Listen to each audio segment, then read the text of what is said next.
Good morning. আজকে আমাদের topic হলো নিওনেটাল অ্যাসফিক্সিয়া।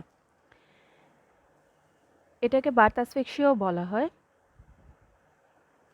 নিওনেটাল অ্যাসফিক্সিয়া হলো একটা মেডিকেল কন্ডিশন যেটা কি কারণে হচ্ছে না ডিপ্রাইভেশন অফ অক্সিজেন। অক্সিজেনের অভাবে হচ্ছে নিউবর্ন ইনফ্যান্টের, এবং এই যে অক্সিজেনের ডিপ্রাইভেশন হচ্ছে সেটার জন্য তার আলটিমেট কি রেজাল্ট হচ্ছে যে ফিজিক্যাল হার্ম হচ্ছে, ইউজুয়ালি স্পেশালি কোন জায়গার নাকি ব্রেনের। নিওনেটাল অ্যাসফিক্সিয়ার কি বলছে যে it is also the inability to establish and sustain adequate or spontaneous respiration আপন ডেলিভারি অফ দ্য নিউবর্ন। তাহলে নিউবর্নের ডেলিভারির সময়তে ডেলিভারির ঠিক পরেই যেহেতু অ্যাডিকুয়েট এবং স্পন্টেনিয়াস রেসপিরেশন থাকছে না, সেই কারণেই নিওনেটাল অ্যাসফিক্সিয়া হচ্ছে। It remains a serious condition which causes significant mortality and morbidity. এটা কি হচ্ছে, যদি একই রকম থেকে যায়, মানে অ্যাসফিক্সিয়া এবং ডিপ্রাইভেশন অফ অক্সিজেন এই জায়গাটা যদি থেকে যায়, তাহলে কি হবে, সিগনিফিক্যান্ট মর্টালিটি অ্যান্ড মরবিডিটি হয়। It is an emergency condition and requires adequate and quick resuscitation measures. Neonatal asphyxia হচ্ছে একটা emergency condition যেখানে adequate and quick resuscitation দরকার হয়.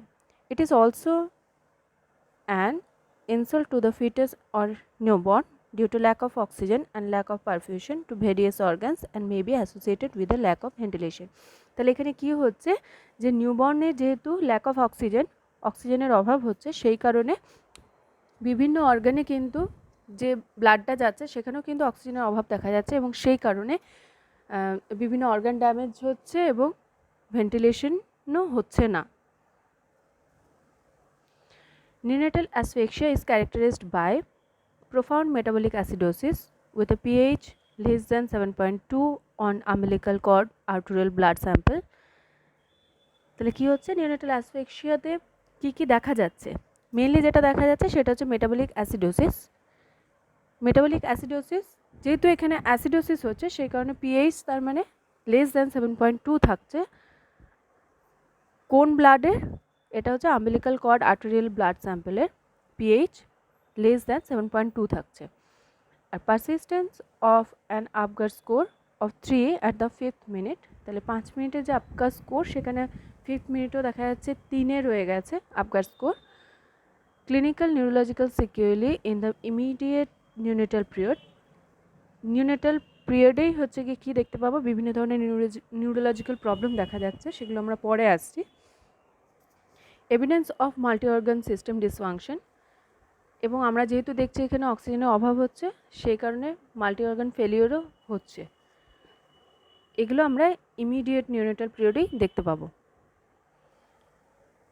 Hypoxic damage can ochre to the most of the infants organ. তাহলে hypoxic damage বলতে কী বোঝাচ্ছে, যে lack of অক্সিজেনের জন্য আমাদের অর্গানের মধ্যে যে ড্যামেজগুলো হচ্ছে সেটাকে বলা হচ্ছে হাইপক্সিক ড্যামেজ। কী কী অর্গানে হয় এগুলো? Heart, lung, liver, gut, kidney. But brain damage is of most concern, কিন্তু ব্রেন ড্যামেজটা হচ্ছে কি সব থেকে বেশি হয়, and perhaps the least likely to quickly or completely hill.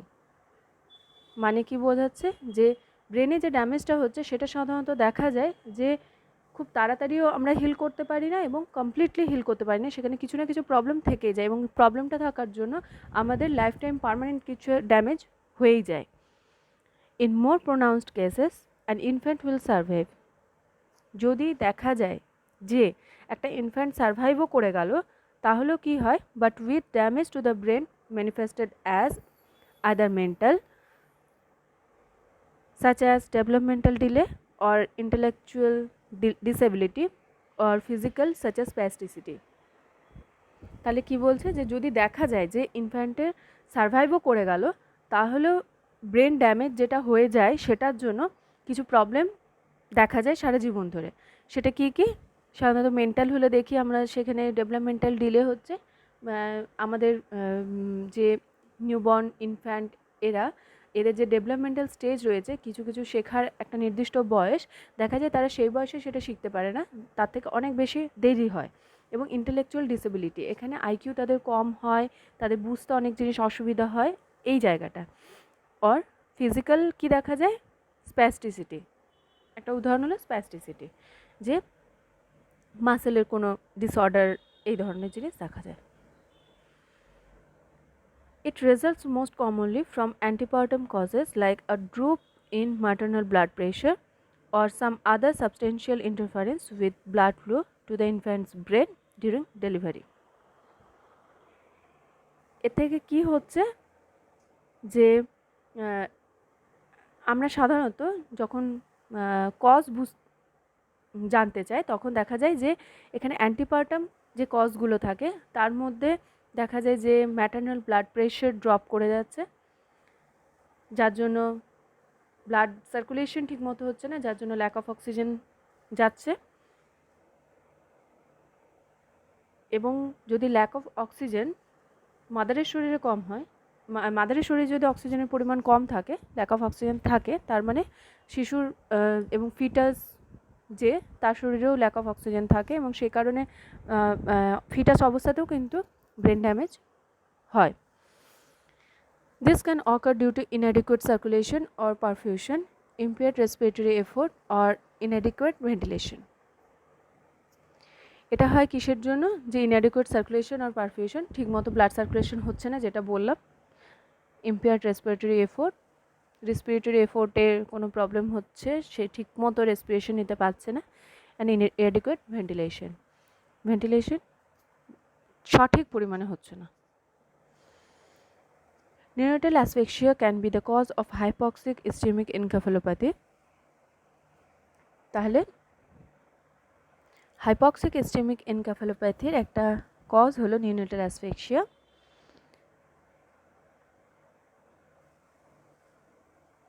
And infant suffering severe perinatal asphyxia, এখানে বলে রাখি যে পেরিনেটাল অ্যাসফিক্সিয়া আমরা সাধারণত neonatal asphyxia, birth asphyxia and perinatal asphyxia একসাথে বলে থাকি। এটার মধ্যে একটু ডিফারেন্স আছে, যে আমরা যখন নিওনেটাল অ্যাসফিক্সিয়া বলছি তখন বার্থের ঠিক পরে, কারণ কি নিওনেটাল অ্যাসফিক্সিয়া বলছি, কিন্তু সাধারণত দেখা যায় যে পেরিনেটাল অ্যাসফিক্সিয়া কিংবা বার্থ অ্যাসফিক্সিয়া এগুলোর সাথে নিওনেটাল অ্যাসফিক্সিয়ার যে কারণগুলো কিংবা রেজাল্টগুলো সেগুলো সেম হয়। এটাতে সাধারণত কি দেখা যায়, পুয়ার কালার, সাইনোসিস হয়, perfusion, responsiveness, muscle tone and respiratory effort, এগুলো হচ্ছে গিয়ে সব পুয়ার হয়, মানে যে পরিমাণে হওয়ার দরকার সে পরিমাণে হয় না। তাহলে কালার কি হয়, ব্লুইশ হয়ে যাচ্ছে, তখন সাইনোসিস হচ্ছে। পারফিউশন সেটাও ইম্পেয়ার্ড হয়। রেসপন্সিভনেস ঠিকমতো রেসপন্স করে না। মাসেল টোন সেটা যেটা হওয়ার দরকার সেরকম থাকে না, ফ্ল্যাসিড হয়। অ্যান্ড রেসপিরেটরি এফোর্ট সেটাও হচ্ছে আমাদের যতটা পরিমাণ হওয়া দরকার সেটা হয় না, as reflected in a low 5 minute Apgar's score. আমরা সাধারণত আবগাস করে এই যে পয়েন্টগুলো দেখতে পাই, এখান থেকে আমরা 5 মিনিটও যদি দেখি আবগাস স্কোর এরকম লো রয়ে গেছে, তাহলে সাধারণত বুঝতে হয় যে নিওনেটাল অ্যাসফিক্সিয়া হচ্ছে। Extreme degree of asphyxia can cause cardiac arrest and death. যদি এক্সট্রিম ডিগ্রিতে অ্যাসফিক্সিয়া গিয়ে পৌঁছায় তাহলে সাধারণত কার্ডিয়াক অ্যারেস্ট এবং ডেথ হয়। If resuscitation is successful, the infant is usually transfer to a neonatal intensive care unit. যদি রিসাসিটেশন সাকসেসফুল হয় তবে ইনফ্যান্টকে নিওনেটাল ইন্টেন্সিভ কেয়ার ইউনিট নিকুতে দেওয়া হয়ে থাকে। এবার আমরা স্পেসিফিক্যালি চলে আসবো কতগুলো পয়েন্টে, যেটা হলো ইটিওলজি অফ নিওনেটাল অ্যাসফিক্সিয়া। অ্যান্টিপার্টাম যে কারণগুলো রয়েছে সেটাতে সাধারণত দেখা যায় যে ম্যাটারনাল ব্লাডের মধ্যে অক্সিজেন সঠিক পরিমাণে যাচ্ছে না। সেটা কী কী কারণে হতে পারে, হাইপোভেন্টিলেশন হচ্ছে মাদারের। কী কারণে হাইপোভেন্টিলেশন হতে পারে, অ্যানাস্থেশিয়ার জন্য, হার্ট ডিজিজের জন্য, নিউমোনিয়া হয়েছে মাদারের, কিংবা রেসপিরেটরি ফেলিওর হয়েছে কোনো কারণে। সেই কারণে ম্যাটারনাল ব্লাডের মধ্যে যদি অক্সিজেনের পরিমাণ কম হয় তখন দেখা যায় ফিটাসের শরীরেও হচ্ছে অক্সিজেনের পরিমাণ কম, এবং সেই কারণে ফিটাসের বিভিন্ন অর্গানের মধ্যে ব্লাড সার্কুলেশন যেটা হচ্ছে, ব্লাডের মধ্যে যেহেতু অক্সিজেন কম তাহলে অর্গানগুলো কম অক্সিজেন পাচ্ছে এবং সেই কারণে নিওনেটাল অ্যাসফিক্সিয়া হচ্ছে।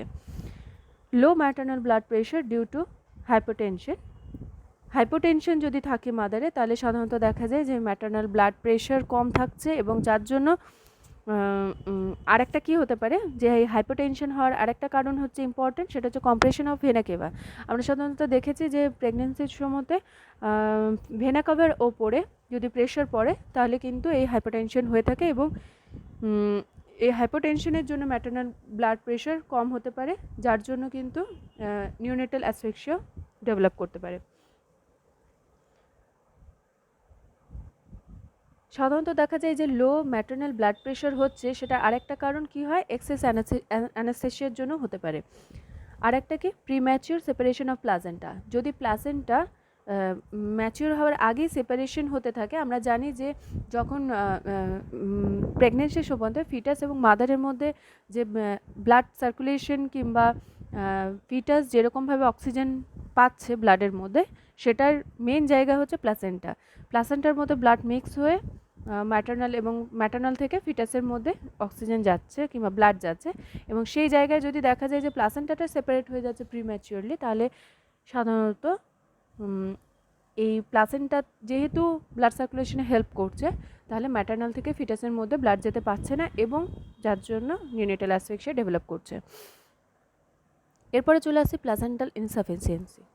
প্লাসেন্টাল ইনসাফিসিয়েন্সি হওয়ার কারণে ব্লাড সার্কুলেশন ঠিকমতো হয় না ফিটাসের মধ্যে, যে কারণে ল্যাক অফ অক্সিজেন দেখা যায় ফিটাসের বিভিন্ন অর্গানের মধ্যে। এরপর চলে আসে ইন্টারপার্টাম কজেস। কী কী হতে পারে? Inadequate relaxation of uterus due to excess oxytocin. Oxytocin বেশি পরিমাণে দেওয়ার কারণে সঠিক পরিমাণে ইউটেরাস রিল্যাক্সেশন করতে পারে না, যার জন্য ল্যাক অফ অক্সিজেন হয় ফিটাস ব্লাডের মধ্যে, যে কারণে নিওনেটাল অ্যাসফিক্সিয়া ডেভেলপ করে। প্রলং ডেলিভারি, যদি ডেলিভারি প্রলং হয়ে থাকে সেই কারণে সেই সময়তে কি দেখা যায় যে ফিটাসের শরীরের মধ্যে ব্লাড সার্কুলেশন ঠিকমতো হচ্ছে না, আর যে কারণে ল্যাক অফ অক্সিজেন হচ্ছে। Knotting of umbilical cord around the neck of the infant. Actually এটা ইনফ্যান্ট না হয় ফিটাস হবে, ঠিক আছে। Knotting of umbilical cord around the neck of foetus. কি হয়, ফিটাসের গলায় যদি আম্বিলিক্যাল কর্ড জড়িয়ে যায়, তাহলে তখন কি হয়, ওই আম্বিলিক্যাল কর্ডের ওপর প্রেশার পড়ার কারণে সেখানে ব্লাড যেতে পারে না, এবং ব্লাড সেখানে না গেলে ম্যাটার্নাল থেকে ফিটাসের মধ্যে যে ব্লাড এক্সচেঞ্জ হয় সেটা হবে না ঠিকমতো করে, এবং যার জন্য ল্যাক অফ অক্সিজেন হবে। ল্যাক অফ অক্সিজেনের মানেই হলো lack of oxygen in foetus. এটা যদি হয় তাহলে কিন্তু নিওনেটাল অ্যাসফিক্সিয়া ডেভেলপ করে যাচ্ছে। Your baby's airway is blocked. এটা বিভিন্ন কারণে হতে পারে, যে কারণে হচ্ছে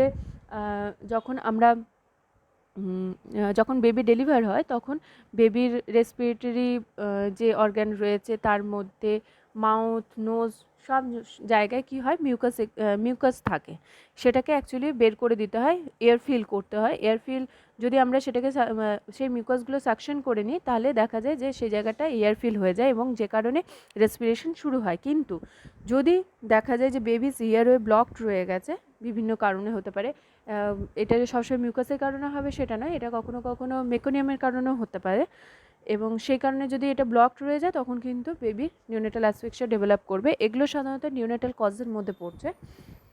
ইয়োর বেবি হ্যাজ অ্যানিমিয়া। যদি বেবির অ্যানিমিয়া থাকে তাহলে আমরা জানি যে অ্যানিমিয়ার সময়তে হচ্ছে ব্লাডের পরিমাণ কম থাকে, এবং তার যে কারণে ব্লাড সার্কুলেশন সঠিকভাবে হয় না, এবং ব্লাড সার্কুলেশন যদি সঠিকভাবে না হয় তাহলে কিন্তু ল্যাক অফ অক্সিজেন হবে।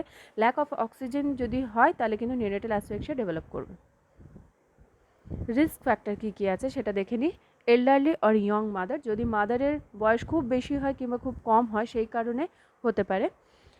প্রলং রাপচার অফ মেমব্রেন, যদি অনেকক্ষণ আগে হচ্ছে গিয়ে মেমব্রেন রাপচার করে যায় সেই ক্ষেত্রে হতে পারে। মেকোনিয়াম স্টেন ফ্লুইড, যদি ফ্লুইডের মধ্যে মেকোনিয়াম থাকে সেক্ষেত্রে হতে পারে। মাল্টিপল বার্থস, যদি টুইন্স কিংবা তার বেশি বেবি থেকে থাকে তাহলে হতে পারে। Lack of antenatal care, antenatal care যদি ল্যাকিং হয় সেক্ষেত্রে কী হয়, যদি মাদারের কোনো প্রবলেম হয়ে থাকে সেটাও আমরা আইডেন্টিফাই করতে পারি না, যেমন হাইপারটেনশন কিংবা অ্যানিমিয়া, এই ধরনের জিনিসগুলো যদি থাকে, কিংবা যদি ফিটাল ডিস্ট্রেস হচ্ছে সেইটাও আমরা ফিটাল হার্ট রেট যদি কাউন্ট না করি তাহলে বুঝতে পারবো না, এবং এই সমস্ত জিনিসগুলো যদি অ্যান্টিনেটাল কেয়ার ঠিকমতো করে নেওয়া হয় তখনই আমরা বুঝতে পারি যদি না কেয়ার নিই তাহলে আমরা এই জায়গাগুলো বুঝতেও পারবো না এবং তার জন্য কোনো কেয়ারও নিতে পারবো না, সেই কারণে কিন্তু নিউনেটাল অ্যাসফিক্সিয়া আস্তে আস্তে ডেভেলপ করতে পারে। Low birth weight infant, low birth weight ইনফ্যান্টের ক্ষেত্রে কী দেখা যায়, যেহেতু এই সমস্ত বাচ্চারা খুবই কম ওজনের হয়, সেই কারণে এদের ব্লাড সার্কুলেশন ঠিক মতো করে হচ্ছে না বিভিন্ন অর্গানে, যে কারণে lack of oxygen in different organ of foetus, কিংবা ফিটাস তারপর যখন বার্থ হলো তখন সেটা নিউনেটাল হয়ে গেল।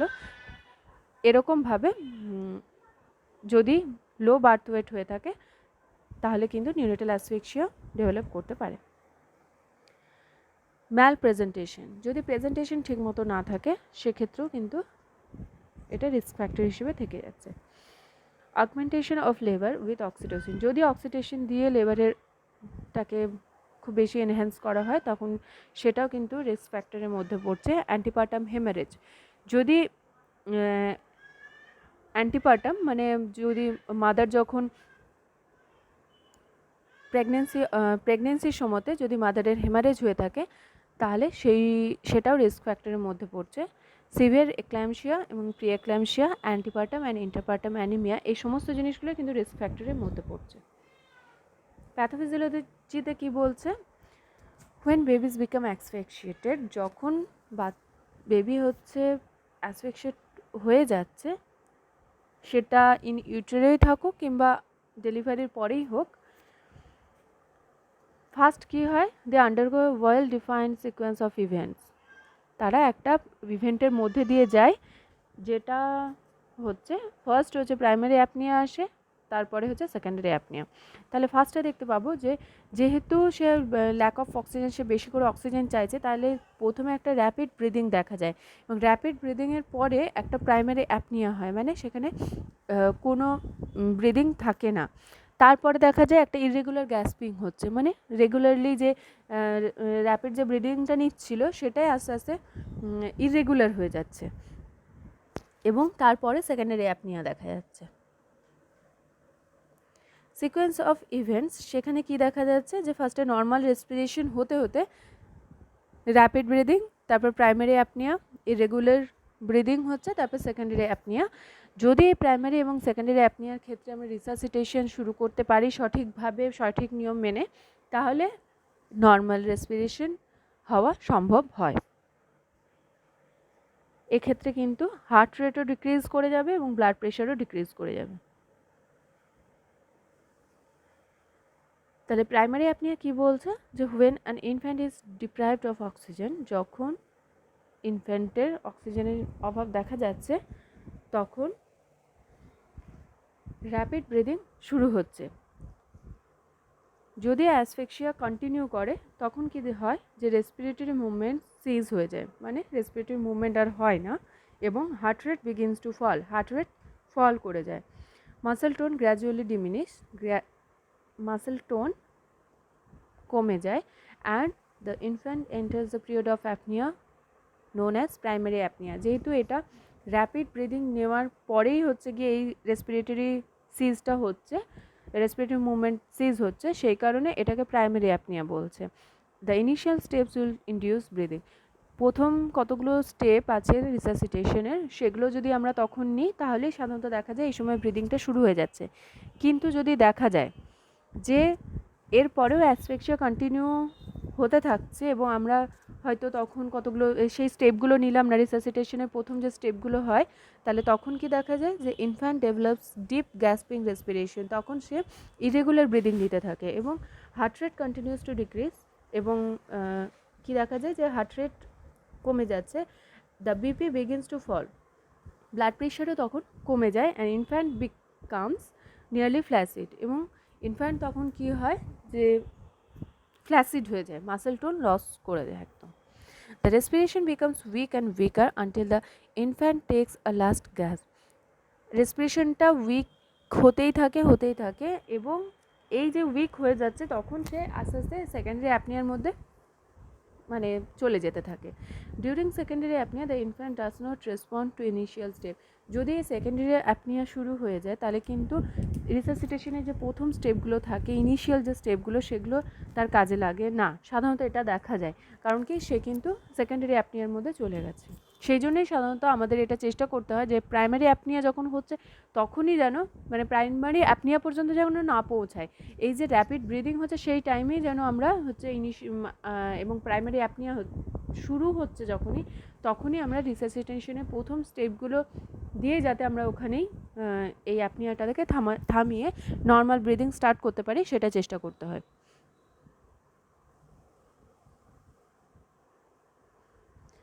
Hypoxic damage to most of the infants organ, আমরা অলরেডি এগুলো জেনে এসেছি যে ইনফ্যান্টের বিভিন্ন অর্গানে অক্সিজেন না পৌঁছাবার কারণে কিংবা ল্যাক অফ অক্সিজেন হওয়ার কারণে এই যে ইম্পর্টেন্ট যে অর্গানগুলো আছে heart, lungs, liver, gut, kidney, এই জায়গাগুলোতে মেনলি ব্রেন, এগুলোতে কি হয় যে অর্গান ড্যামেজ হতে থাকে। এবং এই ব্রেন ড্যামেজ যদি হয়ে যায় একটু একটু করে হতে শুরু করে তাহলে কিন্তু সেই জায়গাটায় আমরা আর হিল করতে পারি না, তাহলে আমাদের লক্ষ্য রাখতে হবে ব্রেন ড্যামেজ যেন না হয়। In more pronounced cases, an infant will survive, but with damage to the brain manifested as either mental or physical disability such as developmental delay or intellectual disability or physical such as spasticity। তাহলে এটাও আমরা already পড়ে এসেছি যে যদি হচ্ছে গিয়ে আমাদের এই নিওনেটাল অ্যাসফিক্সিয়াটা হতেই থাকে, হয়তো ইনফ্যান্ট সারভাইভ করে গেল কিন্তু এই যে ব্রেন ড্যামেজ হয়ে যায় যার জন্য কিন্তু লাইফ লং ধরে আমাদের এই মেন্টাল এবং ফিজিক্যাল ডিসেবিলিটিটা থেকে যায়, যার মধ্যে কি আছে ডেভেলপমেন্টাল ডিলে আর ইন্টেলেকচুয়াল ডিসেবিলিটি, আর ফিজিক্যালের মধ্যে সাধারণত স্প্যাস্টিসিটি। তাহলে মেন্টাল ডিসেবিলিটির মধ্যে ডেভেলপমেন্টাল ডিলে, ইন্টেলেকচুয়াল ডিসেবিলিটি, আর ফিজিক্যাল ডিসেবিলিটির মধ্যে স্প্যাস্টিসিটি, মোটর ডেফিসিট, সেরিব্রাল পলসি, এগুলো রয়েছে। আমরা যেহেতু নিওনেটাল অ্যাসফিক্সিয়া পড়ছি তাই এখানে খুব একটা ইম্পর্টেন্ট জিনিস হলো হাইপক্সিক ইসচেমিক এনকেফালোপ্যাথি, যেটার একটুখানি না বললেই নয়, কারণ কি এই নিওনেটাল অ্যাসফিক্সিয়া থেকে কিন্তু আস্তে আস্তে এটা ডেভেলপ করে যাচ্ছে। এটা সাধারণত আমরা যদি বলি যে নিওনেটাল অ্যাসফিক্সিয়ার একটা ইম্পর্টেন্ট কমপ্লিকেশন কি, তাহলে সেটা হবে হাইপক্সিক ইসচেমিক এনকেফালোপ্যাথি। কারণ কি এটা হচ্ছে এটা কি আগে আমরা দেখে নিই যে HIE refers to the characteristic neurological manifestation in term and near term newborns which develop soon after birth following perinatal asphyxia। তাহলে আমরা আগেই বলেছি যে পেরিনেটাল অ্যাসফিক্সিয়া আর নিওনেটাল অ্যাসফিক্সিয়া আর বার্থ অ্যাসফিক্সিয়া এগুলো হওয়ার ঠিক পরে পরে এটা ডেভেলপ করে টার্ম কিংবা নিয়ার টার্ম নিউবর্নের ক্ষেত্রে, সেটা হলো হাইপক্সিক ইসচেমিক এনকেফালোপ্যাথি। এটা সাধারণত দেখা যায় যে 1000টা ফুল টার্ম বার্থ লাইভ বার্থের মধ্যে 3 থেকে 5 জনের হচ্ছে, এবং half of them progress to moderate two severe HIE। মানে এদের সাধারণত বেশিরভাগের কি দেখা যায় যে মাইল্ডের থেকেও এগিয়ে যায় এরা, মডারেট টু সিভিয়ার HIE এটা সাধারণত বেশিরভাগ হাফ অফ এই যে কেসগুলো রয়েছে তার হাফ কেসে দেখা যায় মডারেট এবং সিভিয়ার HIE হচ্ছে। প্যাথোলজিতে কি বলছে, ল্যাক অফ অ্যাডিকুয়েট ব্রিদিং, যার জন্য কি হচ্ছে lack of oxygen supply to heart. Adequate breathing যেহেতু হচ্ছে না সেই কারণে অক্সিজেনের পরিমাণও হার্টের মধ্যে কম যাচ্ছে, যার জন্য হার্টও পাম্প করার জন্য যথেষ্ট কি বলছে inability of heart to pump adequate blood. তাহলে হার্টেরও সেই শক্তিটা পাচ্ছে না যেটা দিয়ে সে ব্লাডটাকে পাম্প করবে, এবং সেখান থেকে হাইপক্সিয়া এবং ইসচেমিয়া টু অর্গানস পার্টিকুলারলি ব্রেন এটা ডেভেলপ করছে। হাইপক্সিয়া কথার অর্থ হলো ল্যাক অফ অক্সিজেন হচ্ছে, এবং ইসচেমিয়া হচ্ছে ইসচেমিয়া টু দ্য অর্গান, মানে সেই জায়গাটা যেহেতু ল্যাক অফ অক্সিজেন হচ্ছে সেই কারণে পার্টিকুলারলি মেন যে অর্গানগুলো রয়েছে হার্ট, লিভার, কিডনি, পার্টিকুলারলি আরও ব্রেন, সেই জায়গাগুলোতে ল্যাক অফ অক্সিজেন হচ্ছে। লঙ্গার অ্যারেস্ট, সেখান থেকে যদি অ্যারেস্ট লঙ্গার হয়ে থাকে তাই সেখান থেকে ইনফ্যাক্ট হচ্ছে এবং সেখান থেকে ব্রেন ডেথ হয়ে যাচ্ছে। ব্রেনের কোন রিজিয়নগুলোতে ড্যামেজটা বেশি হচ্ছে সেগুলো হলো hippocampus, Purkinje neurons in cerebellum, basal ganglia and brainstem. Outcome কি দেখা যাচ্ছে যে ইমিডিয়েট আউটকাম সাধারণত ডেথ হয়ে থাকে, এবং লেট আউটকাম কি হয়, যদি সার্ভাইভও করে যায় তাহলে সেরিব্রাল পলসি হয়, ডেভেলপমেন্টাল ডিলে হয় এবং মেন্টাল রিটার্ডেশন হয়। তাহলে আরেকবার দেখে নিই, হাইপক্সিয়া থেকে ইসচেমিয়া হচ্ছে, ইসচেমিয়া থেকে অ্যানারোবিক মেটাবলিজম হচ্ছে, যেহেতু ল্যাক অফ অক্সিজেনের অভাবে তাহলে অ্যানারোবিক মেটাবলিজম শুরু হয়ে যাচ্ছে সেলের মধ্যে, এবং অ্যানাবলিক মেটাবলিজমের লাস্ট যে প্রোডাক্টটা সেটাই হলো ল্যাকটেট এবং ইনঅর্গানিক ফসফেট। তাহলে সেলের মধ্যে এর পরিমাণ বেড়ে যাচ্ছে ল্যাকটেট এবং ইনঅর্গানিক ফসফেটের। হাইপক্সিয়া কি করছে, সেরিব্রাল অক্সিডেটিভ মেটাবলিজমটাকে যেহেতু কমিয়ে দিচ্ছে কিংবা ওটাকে নষ্ট করে দিচ্ছে, সেই কারণে ল্যাকটেটের পরিমাণ বেড়ে যাচ্ছে, পিএইচের পরিমাণ কমে যাচ্ছে, যার জন্য অ্যাসিডোসিস হচ্ছে এবং এটিপি লেভেল কমে যাচ্ছে। যেহেতু এখানে পিএইচের লেভেল কমে যাচ্ছে সেই কারণে এই অ্যাসিডোসিস হচ্ছে বলে মেটাবলিক অ্যাসিডোসিস আমরা দেখতে পাই। আর এটিপি লেভেল যেহেতু কমে যাচ্ছে, এনার্জি লেভেল কমে যাচ্ছে, যে কারণে আমরা দেখতে পাই যে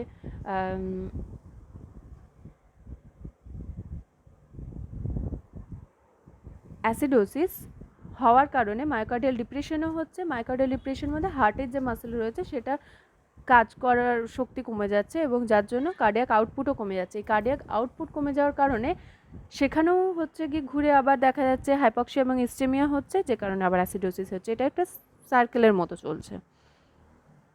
তাহলে এখানে দেখে নিই আরেকবার, অ্যাসিডোসিসের কারণে ফার্স্ট শুরু করছে হাইপক্সিয়া দিয়ে। হাইপক্সিয়ার কারণে অ্যাসিডোসিস হচ্ছে, পিএইচ এর লেভেল যেহেতু কমে যাচ্ছে, অ্যাসিডোসিস থেকে মায়োকার্ডিয়াল ডিপ্রেশন হচ্ছে, সেখান থেকে কার্ডিয়াক আউটপুট কমে যাচ্ছে এবং কার্ডিয়াক আউটপুট কমে যাওয়ার কারণে হাইপোটেনশন হচ্ছে। হাইপোটেনশন হওয়ার কারণে ব্রেনের মধ্যে ব্লাড ফ্লো কমে যাচ্ছে। ব্রেনের মধ্যে ব্লাড ফ্লো কমে যাওয়ার কারণে যে হাইপক্সিয়া এবং ইসচেমিয়া হচ্ছে সেটার কারণে আবার অ্যাসিডোসিস হচ্ছে। তাহলে এটা হচ্ছে একটা সার্কুলেটরি প্রসেসে পরিণত হচ্ছে।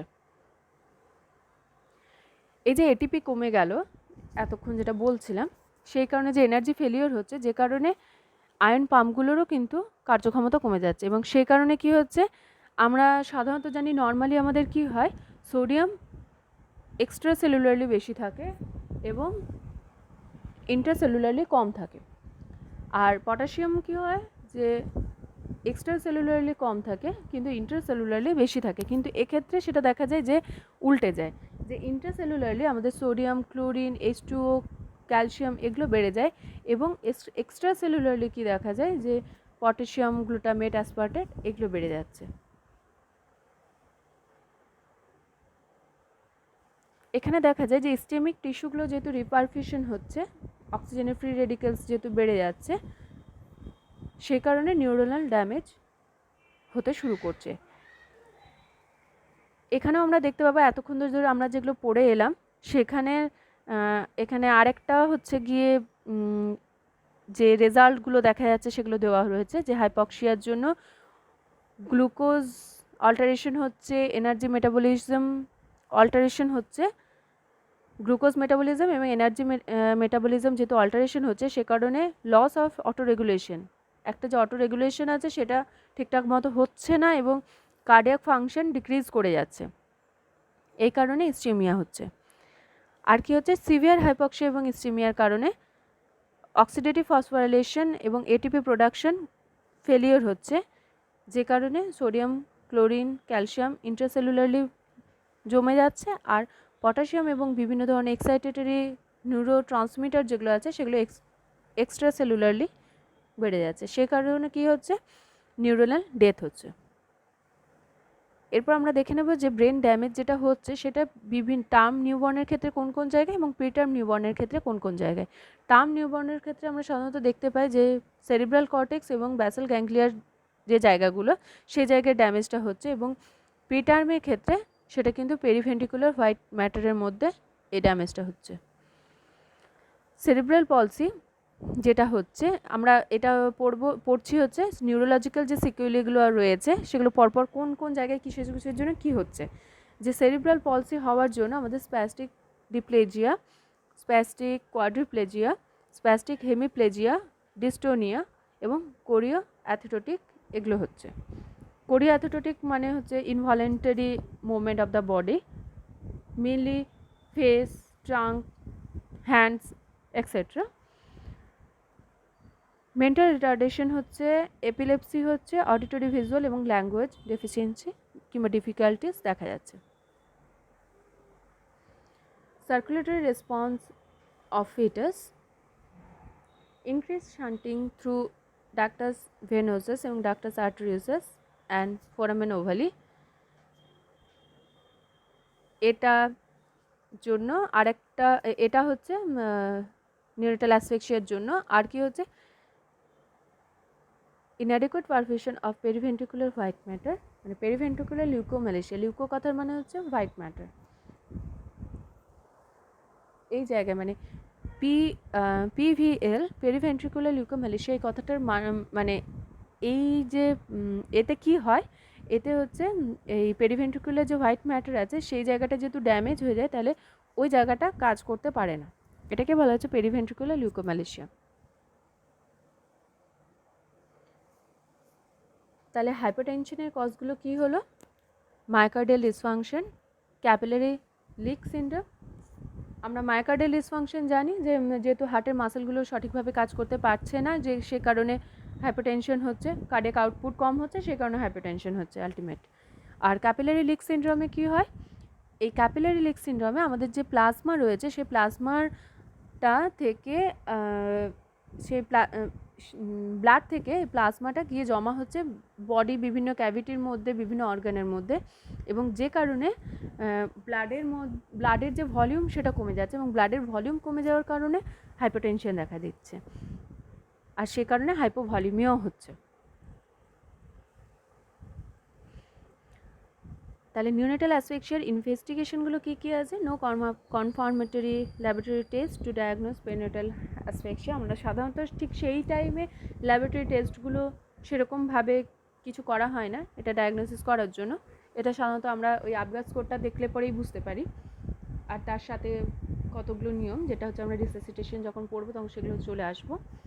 Test are helpful to assess the severity of the brain injury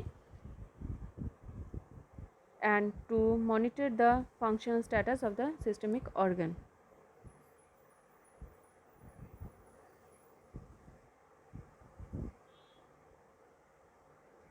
normal কতগুলো টেস্ট যেগুলো করা হয় সেগুলো কী কী? Blood sugar, ABG arterial blood gas analysis, SpO2, USG করা হয়, সেরাম ইলেকট্রোলাইট চেক করা হয়, diffuse mediated MRI, CT scan করা হয় এবং EEG করা হয়। রেনাল ফাংশন টেস্ট করা হয়, ব্লাড ইউরিয়া, ক্রিয়েটিনিন, সেরাম ক্রিয়েটিনিন এগুলো জানার জন্য।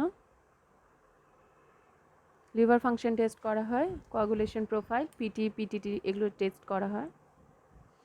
সিমটম কী কী দেখা যায়? Your baby May experience immediate symptoms after birth, this can include skin that appear blood or পেল অর ব্লু। তাহলে কি দেখা যাচ্ছে যে আমরা সাধারণত দেখি যে বেবির মধ্যে যে ইমিডিয়েট সিমটমগুলো দেখা যায় সেগুলো কি কি? যে স্কিনের কালার, ব্রিদিং, যে ও ব্রিদিং যখন নেয় তখন নাকটা ফুলে উঠতে থাকে, ন্যাজাল ফ্লেয়ারিং যেটাকে বলা হয়, এবং সাধারণত দেখা যায় যে অ্যাবডোমিনাল ব্রিদিং নিচ্ছে, slow heart rate, weak muscle tone. The length of time your baby goes without oxygen affects the severity of symptoms. The longer a baby is without oxygen, যত বেশি সে অক্সিজেনের থেকে ডিপ্রাইভ হতে থাকবে, যত বেশি সময় তার তত হচ্ছে এই সিমটমগুলো বাড়তে থাকবে।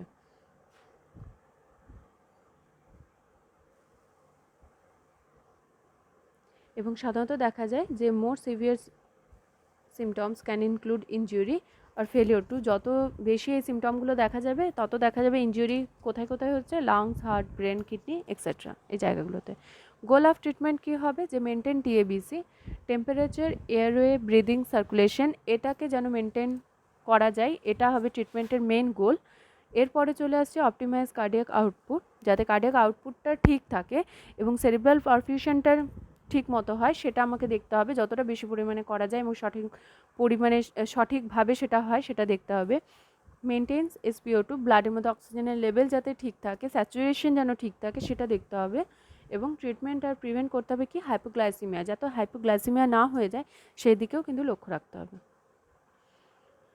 তাহলে ট্রিটমেন্টের প্রথমে কি আসছে, এস্টাবলিশ ওপেন এয়ারওয়ে, যার জন্য কি করতে হবে, সাকশনিং করতে হবে, যদি দরকার হয় এন্ডোট্রাকিয়াল ইন্টিউবেশনও করতে হবে। ব্রিদিং বিতে চলে আসছে, সেটা কি করে করব, ট্যাকটাইল স্টিমুলেশন দিয়ে করব, পজিটিভ প্রেশার ভেন্টিলেশন PPV দিয়ে করব, bag and mask and through endotracheal tube. C দিয়ে circulation through chest compression and medication যদি দরকার হয় তাহলে সেগুলো দিয়ে আমরা সার্কুলেশন শুরু করব, ব্লাড সার্কুলেশন যেটাকে বলা হয়। অ্যান্ড ড্রাগস অ্যাড্রিনালিন দেওয়া হয়। হাইপোথার্মিয়া ট্রিটমেন্ট করব যাতে ব্রেন ইনজুরি না হয়ে যায় এবং সেটা কমানোর জন্য এপিনেফ্রিন দেওয়া হয় এবং স্যালাইন সলিউশন ফর হাইপোভলিমিয়া, যাতে হাইপোভলিমিয়া না হয় সেটাকে প্রিভেন্ট করার জন্য স্যালাইন সলিউশন দেওয়া হয়ে থাকে। আমরা এই যে জায়গাটা পড়লাম ট্রিটমেন্টের, এটা রিসাসিটেশনে আরও ভালো করে পড়ব, এটা আমরা পরের টপিকে চলে আসবো। প্রগনোসিস কি দেখা যায়, it depends on associated factors, maturity of the baby, duration and intensity of the hypoxia and acidosis, including initiation of resuscitation measures in the delivery room. তাহলে এর প্রগনোসিসটা ডিপেন্ড করে কার উপরে, যে কতগুলো ফ্যাক্টরের উপরে, তার মধ্যে পড়ছে বেবির ম্যাচুরিটি কতটা, duration and intensity of hypoxia, মানে কতক্ষণ সময় ধরে এই হাইপক্সিয়াটা রয়েছে এবং তার সেটা কতটা ইনজুরি করতে পেরেছে কিংবা কতটা ড্যামেজ করতে পেরেছে শরীরের সেটার উপরে। And acidosis including initiation of resuscitative measures in the delivery room, মানে ডেলিভারি রুমের মধ্যে কতটা রিসাসিটেটিভ মেজারগুলো কতটা রয়েছে, সঠিক পরিমাণে সব জিনিসগুলো গোছানো আছে কি না, ছিল কি না, সেগুলো ঠিকমতো করে ইউজ করা হয়েছিল কি না, সেটার উপরে এর প্রগনোসিসটা ডিপেন্ড করে। Subsequent competent care and available facility also influence the outcome following birth asphyxia. তাহলে অ্যাভেলেবেল ফেসিলিটির ওপরে কিংবা কতটা জিনিসগুলো রয়েছে সঠিকভাবে সেগুলোর ওপরেও ডিপেন্ড করছে বার্থ অ্যাসফিক্সিয়ার প্রগনোসিস কতটা হবে। Thank you.